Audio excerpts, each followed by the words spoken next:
Hey, this week's homework is Lotus Preps. Let's go.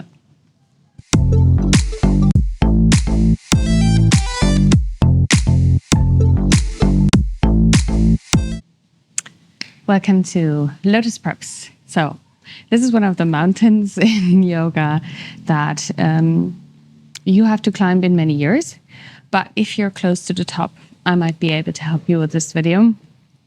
I'm going to do 3 exercises that are like successively going into Lotus. If at any time, I recommend you to do this after your yoga practice. And if you have trouble with your knees or hips, you might want to stay for a while in the first one, which is kind of a half-year thing, and it might be good for you. So let's just start. You can just kneel down. I have 2 mats. Maybe that's something you want to do for sensitive knees. I don't know. And you're going to bring your left foot up all the way on the thigh. This is basically like tree posture. You could also come from standing position. I do it in some of the classes. So you want to bring your both knees in one line. But if your knee hurts, you're welcome to do it like anywhere else, like lower, right? So you're going to come forward. This is not pigeon. What? Bring your hips forward in front of your knees. And then you're just going to lay down on it, right? So it's like a tree pose, laying down front side. So you shouldn't have any pain in your knee, especially not meniscus. If you experience some discomfort, to a certain degree, that's okay, but you don't want to get your knees angry. So just make sure you're doing this according to your abilities. Like you can slide a little bit forward and find the stretch more on the thigh. Then usually the knee would relax a little bit. You can lay down flat all the way, like this. You have to spend a little time here because otherwise it's not gonna do anything for you. I'm just gonna stay up. This feels nice for me. But you can just lie down, and then later when you're a little further, you can go a little bit more into this back bend position. Try and relax your knee, and as I said, at any given time that your knee hurts, just bring the foot lower onto the mid-thigh or closer to the knee even. It doesn't matter, like the left to the right knee, right? So there's a little bit of activation going on. I like to push down maybe 20-30%. The right hip thigh onto the foot. So I really get the stretch in the left hip joint. But then I also try and find phases where I let it go. And then again, I try and activate a little bit. If your psoas is tight, this is a very nice stretch around the psoas. It's actually not targeting the psoas, but it's gonna get into your hip joint and lower back too. Okay, I think we're done with this side. Come back to kneeling position. You could always just stand up into downward facing dog as well. Let's just do that. Bring the left foot down and kneel down. I'm going to take the right leg forward. So same thing. Make sure you're forward. So already standing on the left knee before you lift up your right leg. I always have more trouble with my right knee.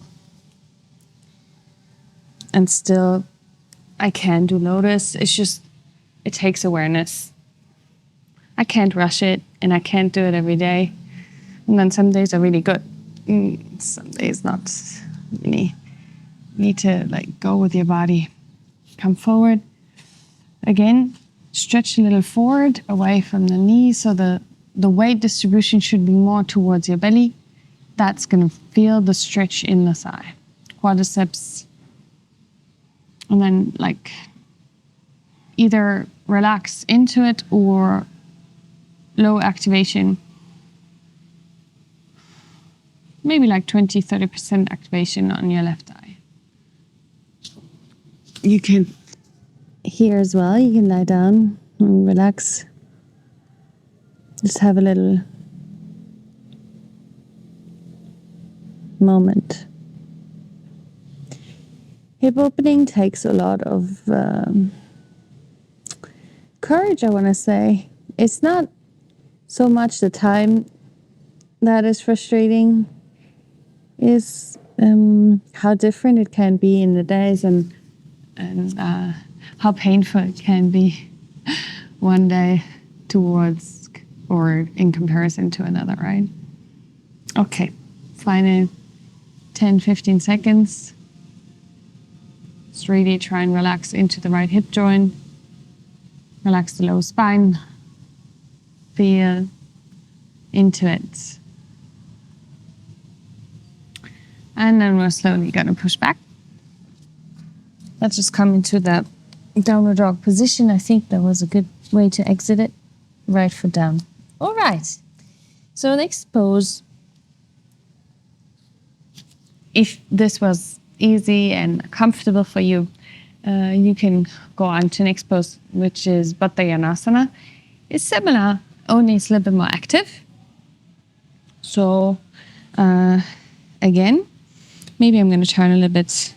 Bring your left foot on top, just like tree pose of your right leg. So if you can, heel touching the lower abdomen, right? Try and get your both knees in one line. If it's not perfectly one line, it's okay. Just, you're trying to get there. And then from the side, it should look like this. So right leg is like camel, the left leg is bent. And then you're going to really try and lengthen the low spine and push forward, right? And you can go left elbow on the right. Hold them down. Lift the chest. Think of pushing your hips forward. Breathe. It's not really important what you do with your arms. Just, you have something to do. It's good. Keep the left leg active. There should be a very nice stretch in your thigh. And then you can also go reverse the mushka. Keep pushing the hip forward. Belly in. Foot forward. And change. Okay, this time we're going to sit back. Left knee up. Relax. Right leg forward. Left leg forward. Cheek. And other side. Right leg up. So, heel touching the lower abdomen is ideal. If it doesn't work, you can choose any lower spot on your left leg, right? All the way down here is fine. It doesn't matter. It's just going to take more time until you get to lotus. But, you shouldn't be opposed to listening to your body at any time in this position. Good. Okay. So again, lower spine long, hips tight, chest up, belly in, breathe. Right arm under your left. Feel intense stretch on your right thigh. And just breathe normal as you can. Right? Anytime in asana, we want to learn to breathe naturally. Some styles might use a certain form of breathing and bandhas, but generally you want to find natural breath and stillness in every asana. It can be much harder than in this one. But again, depends on your practice. Good. Ready? Let's get out of it. Okay, so that was your second variation. Bring your left leg forward, right leg forward. Let's shake the legs for a moment. Okay, so the third one is only if you are close to lotus, but you haven't really gotten there yet, or you have repeated these two exercises for a while, meaning like every day, depending on your practice, maybe 10 days, maybe 30 days, right? And then the next step would be to keep the right leg straight and bring your left foot top of your right leg. So the heel touching the lower abdomen. Like initially, there are lymphatic tissues.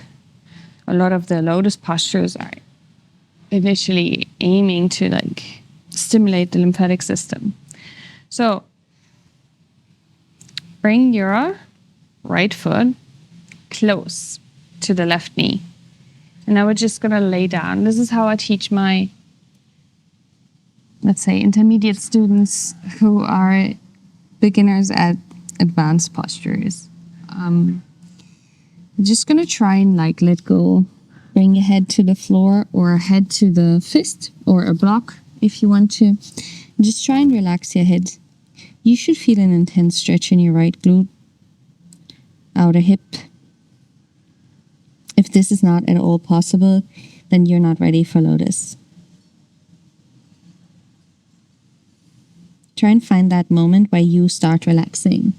And then even without lifting the head, you can like sneak or slightly lifting, you can sneak your foot up to the lower abdomen. Try and relax the whole time, your head, your neck, and then slowly get up again.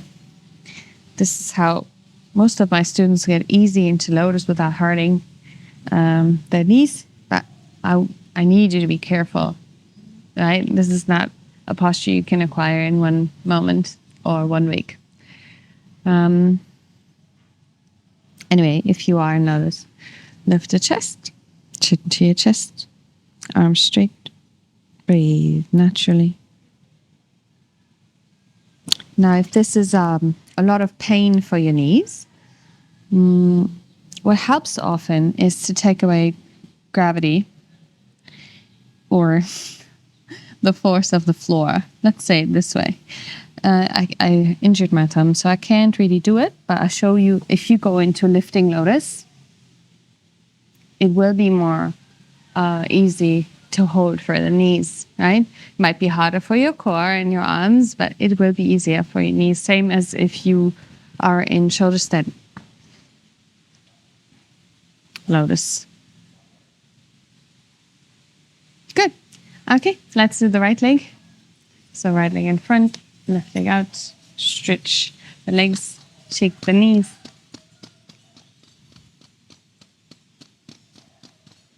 Just because you couldn't do it this side doesn't mean that the other side doesn't work. There's always two sides to try, right? Okay, so this time right heel to the lower abdomen. Just try and relax your right knee and bring the left foot close to the right knee. Lean your body forward and relax. Relax your shoulders, relax your neck. Relax your left glute, your right glute.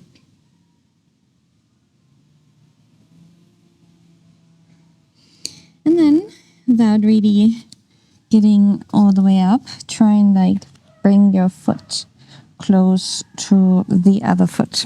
So if your both heels are almost touching, that is when you're in the correct position. But if that's not possible, like anywhere on the leg, really, it's going to be fine. And you can lift up to straight position. Bring the chest up, chin down, and breathe. Arms straight, Relax your hips. Just try, it's the same movement as we did before. So you're lengthening the lower back and you're pushing the thighs down without pushing into the knees. It's just all here. And I'm not pushing with my arms either. I'm just straightening my arms.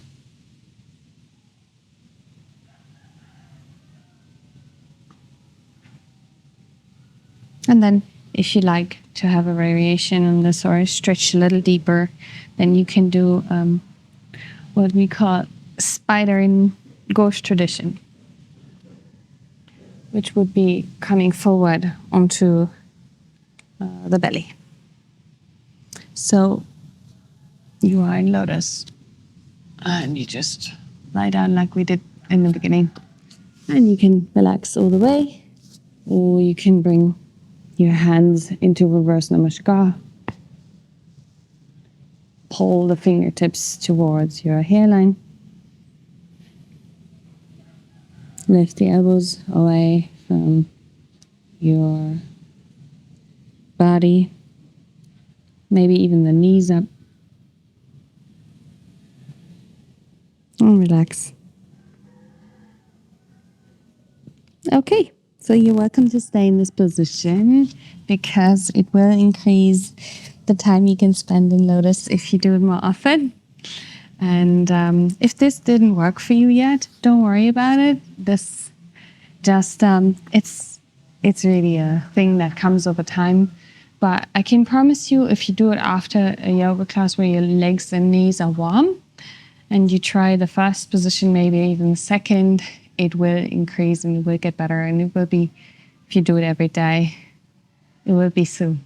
Okay? Thank you for joining. See you next week.